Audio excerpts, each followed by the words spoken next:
আমি দেশে থাকলে প্যান্ডেল কাটায় 7 দিন 7 রাত উৎসব করতাম। মহা আনন্দের বিষয় ঘটিছে। আমার ক্ষুদ্র ভ্রাতার ভগিনীরা ভাবিচ্ছে দাদা ইনকে খুশি কেন হয়েছে, হসেটা কি আগে ব্যান্ড পার্টি বাজানো না হয়েছে। বিশাল ব্যাপার ঘটেছে। বিশাল ব্যাপার কি জানেন? আগের স্বাস্থ্য উপদেষ্টা নুরজাহান আপা বাক্য ঝাড়িছেন, নতুন একটা জ্ঞানও দিচ্ছেন। সেটা হইতেছে বাংলাদেশের ওষুধ কোম্পানিগুলো অতিরিক্ত মুনাফা করে। হ্যাঁ আপা, ও আপা, আপনি আর কোন সেক্টর পেলেন না, যা করতে কই সেটা তো করেন না।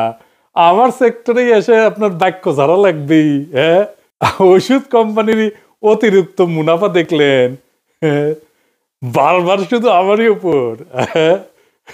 এটা সাহেব ওটা একটা দেখার আর মানুষ পান নাই, বারবার শুধু আমার উপরেই, বারবার শুধু আমার উপরেই। কেন কেন কেন আমার উপরে কেন? আমি কইতে চাই না, বেয়াদবি হয়ে যায়। আবার আপনি অতিরিক্ত মুনাফা বললেন, কোনটা স্বাভাবিক মুনাফা? এর কোনো স্কেল আছে? স্কেল, হ্যাঁ, আপনার স্কেল অন্যরা মানতে হবে কেন?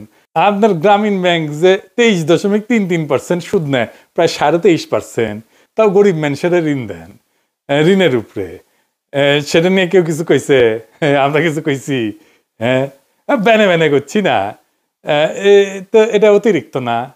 আপনার আকাশ ছোঁয়া সুদের হার, এটা ঠিক আছে, এটা ন্যায্য। কিন্তু ফার্মাসিউটিক্যালসের মুনাফা ন্যায্য না। হ্যাঁ, মুনাফা খুব খারাপ জিনিস, অতিরিক্ত খারাপ জিনিস, তাই না? কমিউনিস্টদের কাছ থেকে শিখেছেন। আচ্ছা, ধরে নিলাম ফার্মাসিউটিক্যাল কোম্পানিগুলো খুব খারাপ। ওরা যে দুধে ধোয়া তুলসী পাতা, আমি সেটা দাবি করতেছি না, ওদেরও ধরবো, এই এপিসোডে আজকেই ধরবো। কিন্তু আপনারা মাথা চাইরা পশম ধরে টানাটানি করেন, এটা অতি বিরক্তিকর, অতি বিরক্তিকর। তো এই যে মুনাফা করে ওষুধ কোম্পানিগুলা, ওষুধ বেচাই তো করে, তাই না? ওষুধের দাম দেয়, তারপরে সেটা বেচা করে। তো এই ওষুধের দাম কে ঠিক করে দেয়? আপনার ওষুধ প্রশাসন অধিদপ্তর, আপনার আন্ডারে একটা রেগুলেটরি বডি। তো তাইলে তারাই অতিরিক্ত মুনাফা করার সুযোগ করে দিচ্ছে এই দাম ঠিক করে। এটা কার দায়? তা আপনি একটা এক্সিকিউটিভ অর্ডার করে দেন, কত প্রফিট করবে পারবেন? আপনি কি জানেন, আদৌ জানেন বাংলাদেশের ফার্মা কোম্পানিগুলো কত প্রফিট করে? সবচেয়ে বড় কোম্পানি স্কয়ার গত বছর প্রফিট করেছে 2092 কোটি টাকা। এটা এক্সেপশনাল, এক্সট্রিমলি এক্সেপশনাল, কারণ স্কয়ার খুবই ভালো পারফর্ম করে, তাদের প্রফিটেবিলিটি অনেক দিন থেকে হাই। তারা ফার্মাসিউটিক্যাল মার্কেটে বিরাট, প্রায় 15%-এর মতো তাদের শেয়ার আছে। তারা নাম্বার 1। সেকেন্ড বিগেস্ট কোম্পানিকে বেক্সিমকো, তাদের প্রফিট কত? 586 কোটি টাকা, মানে 4 ভাগের 1 ভাগ। 1 আর 2 নাম্বারের মধ্যে তফাৎ দেখছেন? অধিকাংশ ফার্মা কোম্পানির প্রফিট এই 60-65 কোটি এইরকম। রেনেটার একটা বড় কোম্পানি, তাদের প্রফিট 362 কোটি টাকা। এগুলো পাবলিক লিস্টেড কোম্পানি, মানে এদের প্রফিটের বড় অংশ পাবলিক পায়, মানে জনগণ পায়। বেক্সিমকোর প্রফিটের 40% পেয়েছে পাবলিক, আমার আপনার মতো পাবলিক। রেনেটার মুনাফার 30% পাইছে পাবলিক।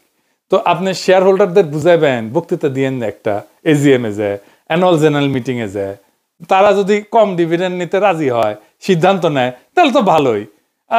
ওনারা ডেকেন কোম্পানির মালিকগুলা, ওনারা ডেকেন এজিএম এ, উনি বক্তৃতা দিয়ে প্রফিট করা, কম প্রফিট করতে কয়ে দিবে।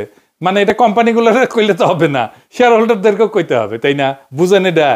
গ্রামীণ ফোন যে 3630 কোটি টাকা প্রফিট করেছে, কইছিলেন কিছু ওদেরকে?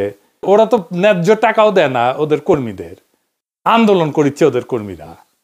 আপনার স্বাস্থ্য মন্ত্রণালয়ে ইউজফুল কাজ করতেছেন না তো, আপনারা আগাম করিচ্ছেন খালি বসে বসে।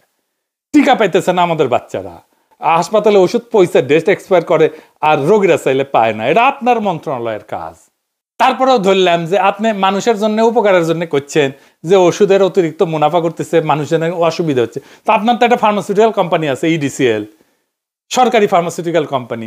আপনি ইডিসিএল কে দিয়ে ওষুধ বানান, ওষুধ বানায় বেচেন, বিনা প্রফিটে বেচেন, কেউ তো মানা করে নাই। আপনারা বেচেন না কেন? আপনি 100টা এসেনশিয়াল ড্রাগসের ফ্যাক্টরি বানান, তারপরে বিনা প্রফিটে বেচেন, কেউ তো মানা করেন নাই। করেন না কেন? এই যে ড্রাগ অ্যাডমিনিস্ট্রেশন, এর কথা কইলাম, এটা কিচ্ছা বলি। কোন কোম্পানি যদি ওষুধের দাম বাড়াইতে যায় ড্রাগ অ্যাডমিনিস্ট্রেশনের কাছে, দাম বাড়াইতে হয়, অনেক সময় র মেটেরিয়ালের দাম বাড়ে, ইনফ্লেশন হয়, তখন এই অফিসাররা, ড্রাগ অ্যাডমিনিস্ট্রেশন আপনার অফিসাররা কি করে জানেন? আমি তো শুনে শ্রদ্ধা হয়ে গেছি। কোন দেশের কোন ফার্মাসিউটিক্যাল কোম্পানি কি বিক্রি করে সেটা সার্ভে প্রকাশ করে একটা সুইস কোম্পানি, নাম আইএমএস হেলথ। এখানে আইএমএস হেলথ একটা বইয়ের মতো বের করে আর কি, প্রত্যেক বছর 3টে করে বের করে। এখানে মোটামুটি একটা ধারণা পাবেন কোন ওষুধ কত বিক্রি হয়। মনে করেন প্যারাসিটামল কত বিক্রি হয়, কোন কোম্পানির কত বিক্রি হয়, কয় বক্স বিক্রি হয়, কত টাকা পায় কোম্পানি, সেটা মোটামুটি আপনি হিসাবে পাবেন। কিন্তু এটা নিয়ে বসে ড্রাগ অ্যাডমিনিস্ট্রেশনের অফিসার, এটা কমপ্লিটলি একটা বিজনেস ডকুমেন্ট নিয়ে বসে ড্রাগ অ্যাডমিনিস্ট্রেশনের অফিসার কোম্পানিরা বলে, এই যে আপনারা মাসে এত বিক্রি করেন, 1 কোটি টাকা বেশি বেচবেন মাসে, যদি দাম বেড়ে দিই তো আমারে আপনি বেশি না, আমার তো 3 মাসের টাকা দেন, 3 কোটি টাকা আমি আপনার অনুমোদন করাই দিতেছি। বেনে করছি না, আমি এভিডেন্স চাইলে এভিডেন্স দিতে পারবো, কিছু করতে পারবেন না আপনারা। এইগুলার উপরে বসে আছেন আপনি, কিছুই করেন না। আমার মনে হয় জানেনও না আপনি যে কি হয়। আমারে অনেকে বলে যে আমি গালাগালি করি, মুখ খারাপ করি। এখন বলেন এদের কি করা উচিত? বলেন, আমি জনগণকে জিজ্ঞেস করতেছি, এই সমস্ত অফিসারদের কি করা উচিত? আমি যদি নূরজাহান আপা আপনার ওই জায়গায় থাকতাম না, মানে বাংলাদেশে যদি স্বাস্থ্যমন্ত্রী হইতাম, তাইলে আমি ওই মাদার বোধের 3 কোটি টাকার কয়েন নিজের হাতে ঢুকে দিতাম গুলিস্তানের কামানের উপরে উঠে। চিন্তা করতে পারতেছেন কই গেছে এগুলো? অতিরিক্ত মুনাফার কথা কইতেছেন উনি। তো কে এসব কইয়া দেয় আপনারে? সাবজেক্টটাকে জানেন, তারপরে কথা বলেন। তো এই মালরে তো আপনি ইডিসিএল এর এমডি বানাইছেন কার রিকমেন্ডেশনে? এটা তো আপনার সিদ্ধান্তের দৌড়। ড্রাগ অ্যাডমিনিস্ট্রেশনের লোকেরা ভাবিচ্ছে যে ইয়ানপসি করিচ্ছে যে খোদাতালা প্যারিসে ওর মাথার ঠাডা ফেলাও, ও যেন আর ব্যাস প্যান না পারে, ওর ঠাডা ফেলে মেরে ফেলো ওরে। তাই করছে এই ড্রাগ অ্যাডমিনিস্ট্রেশন। এইটু বড় ফার্মাসিউটিক্যাল কোম্পানির মালিকেরাও কবি দাঁড়ান আসিচ্ছি। হ্যাঁ, তো আপনি তো লোকজনই চেনেন নাই যে ডিসিএল এর যে এমডি দিচ্ছেন, চিনেন না তো ও কোন কোন কাজ পারে। আপনারা খুব ক্যাটাগরিক্যালি বলতেছি আপা, এই যে এসেনশিয়াল ড্রাগস নিয়ে দাম টাম নিয়ে যা করতেছেন মিনিস্ট্রিতে, আলাপ কইরা করবেন। কি করতে চান সেটা আলাপ কইরা করবেন। আমার সাথে আলাপ করতে হবে সেটা কইতেছি না। আমি তো শূদ্র, নমশূদ্র, আপনারা তো ব্রাহ্মণ, আমার ছোঁয়ায় তো আপনাদের জাত যাবে, এটা জানি। তো তাই আমার সাথে কথা কইতে হবে এমন না, কথা কয়েন না, কিন্তু কারোর সাথে কথা কইতে হবে যে সাবজেক্টটা বুঝে, বিষয়টা বুঝে। আমার সাথে কথা কইলে লাভ হইতো, কারণ আমি বিষয়টা বুঝি, এই সেক্টরে একজন এক্সপার্ট, আর রাজনৈতিক ক্ষমতা আছে, পলিটিক্যাল পাওয়ারও আছে। গার পেলি করে কিছু করতে চাইলে করেন, সে ডাস্টবিনে ফেলায় দেওয়া হবে।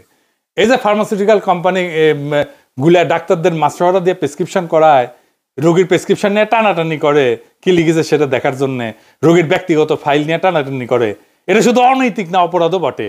এটা কি বন্ধ করতে পারছেন? পারেন নাই। এইটা তো হাত দিবেন আপনি। এটি মুনাফা করে কি না করে সেটা আপনার দেখার বিষয় না তো। আর ফার্মাসিউটিক্যালসের মালিকদের বলতেছি, আপনাদের এই ধান্দাবাজির মার্কেটিং পলিসি বন্ধ করেন। এইটারে মার্কেটিং বলে না, পুরা হেলথ সেক্টর করাপ্ট করে ফেলিছেন আপনারা। মনে রাখেন, পিনাকি চিরজীবন প্যারিসে বসে ইউটিউব করবে না কিন্তু। আল্লাহ বাঁচায় রাখলে না, একদিন ওই ক্ষমতা হবে, একেবারে জেলে ভরে দেবো, হান্দায় দেবো জেলের মধ্যে। আর কোম্পানি জাতীয়করণ করে ফেলবো, আপনি যা বানাইছেন কিছু দেখবো না। আপনার আমি আপনারা চিনি কিনা, আপনার সাথে কাজ করেছিলাম কিনা, আমার সাথে কত ভালো সম্পর্ক, এগুলো কিচ্ছু দেখবো না। দেশের প্রয়োজন আগে। এই সমস্ত ধান্দাবাজি বন্ধ করেন।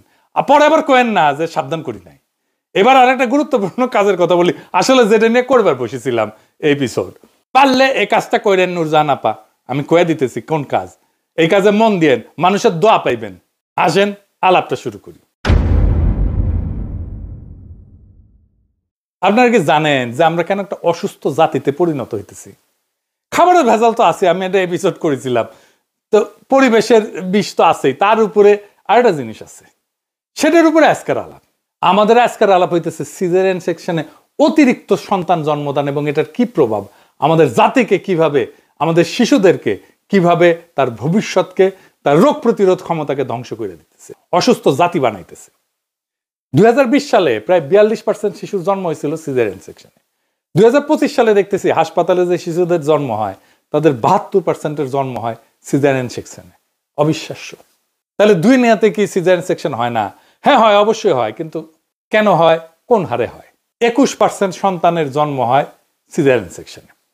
তো বেশি সিজারিয়ান সেকশনে সমস্যা কি? আর কেনই বা হইতেছে সিজারিয়ান সেকশন বেশি বাংলাদেশে? এর আগে সিজারিয়ান সেকশন নিয়ে একটা মজার ঐতিহাসিক গল্প শুনে আসি। আপনারা চাণক্য বা কৌটিল্যের কথা শুনেছেন না? কৌটিল্য ছিল চন্দ্রগুপ্ত মৌর্যের প্রধানমন্ত্রী।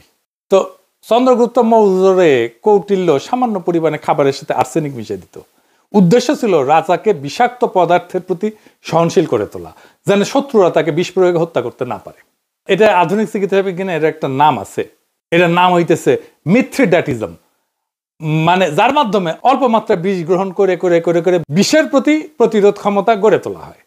কথিত আছে একবার চন্দ্রগুপ্ত মৌর্য তার রানী দুর্ধরাকে দুর্ঘটনাক্রমে আর্সেনিকযুক্ত খাবার পরিবেশন করা হয়েছিল। রানী তখন সন্তান সম্ভবা ছিলেন। বিষের প্রভাবে সন্তান তার বাঁচানোর জন্য রানীর পেট চিরে কৌটিল্য শিশুকে বের করে। এই ছেলেটার নাম ছিল বিন্দুসার।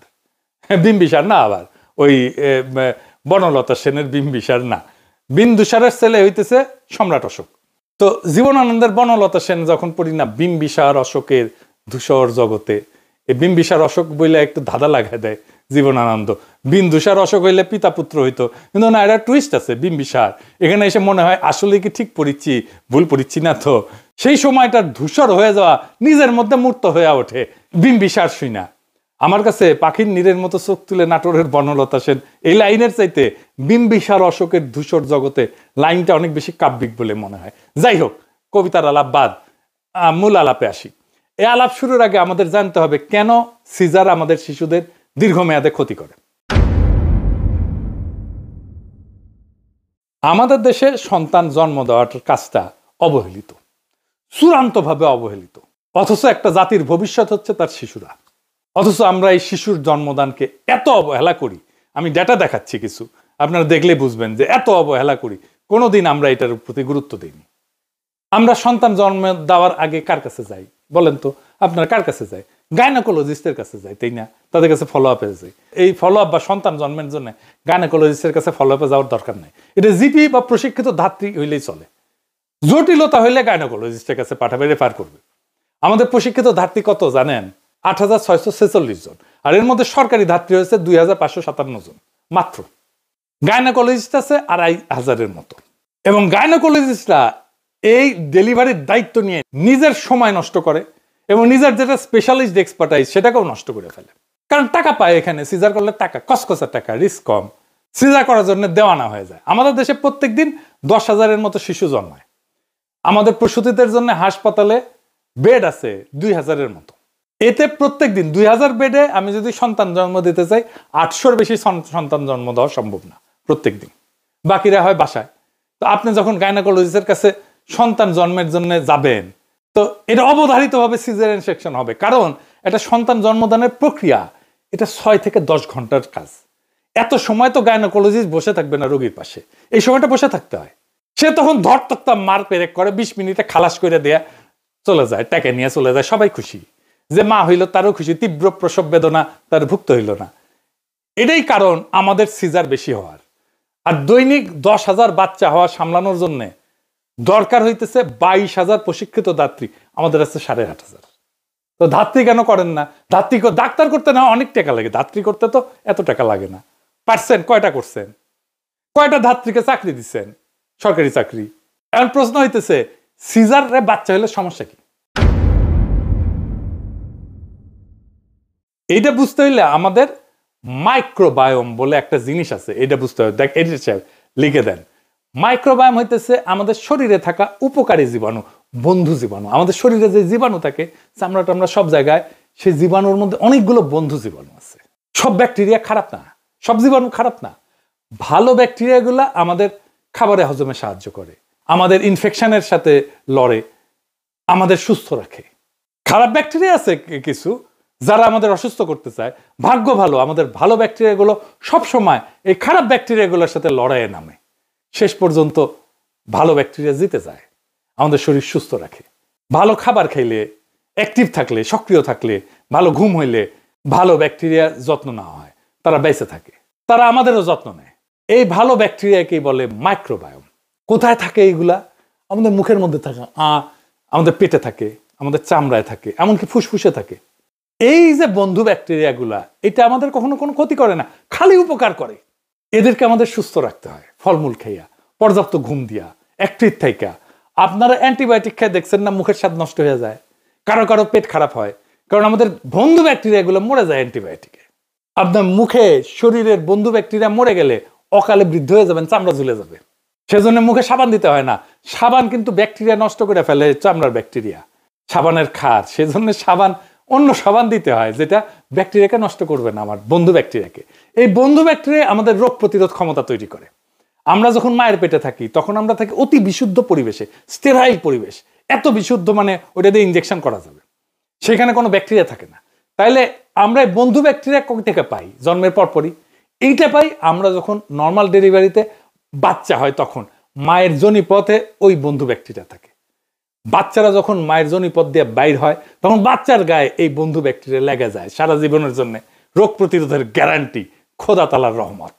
এটা সিজার হইলে বাচ্চারা পায় না। তাহলে বুঝেছেন তো কি সর্বনাশ করা হইতেছে।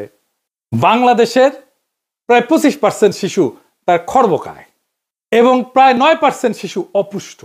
পুষ্টিহীন শিশুর শরীরে তার রোগ প্রতিরোধ ক্ষমতার যে কোষ সেটা তৈরি হয় কম, ফলে তারা সহজে ঠান্ডা, নিউমোনিয়া, ডায়রিয়া, ত্বকের ইনফেকশন এগুলোতে আক্রান্ত হয়। অপুষ্টি কিন্তু শুধু খাবার কম খাওয়ার জন্য হয় না, শরীরের ভিতরে বন্ধু জীবাণু আর আমার রোগ প্রতিরোধ ক্ষমতার যে ভারসাম্য এটা নষ্ট হয়ে গেলে খাবার খেয়েও কোনো কাজ হবে না, খাবার শরীরের ভিতরে শোষণই হবে না। এটাই এখন বিশ্ব স্বাস্থ্য সংস্থার গবেষণার সবচেয়ে আলোচিত বিষয়। তা আবার এইগুলো হইতেছে রিয়াল KPI। এটি সাহেব লিখে দেন, KPI কি পারফরমেন্স ইন্ডিকেটর।